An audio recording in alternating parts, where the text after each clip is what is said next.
और कंपनियां लगवाई थी तो नहीं निक रहा। अरे तो बाप हमारे जनता है कंजूस है, तो कंपनियां कहाँ लगवाएगी। तो तोहरा उ लोग कंजूस है।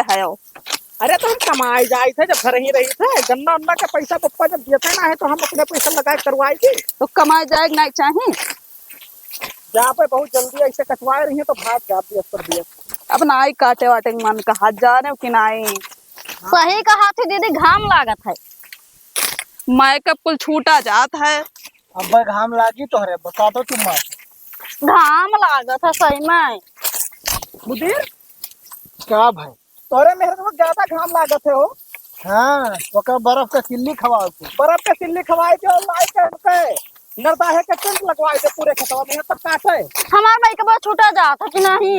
हाँ लियो पहले मेकअप ले आ भैया, तब वो कई लियो करे बाद में काटी। हम काले हो जब घमम कि नहीं। तू कहाँ गोरहारा ही हमारे मेहर वक्त नहीं थी। हे रोको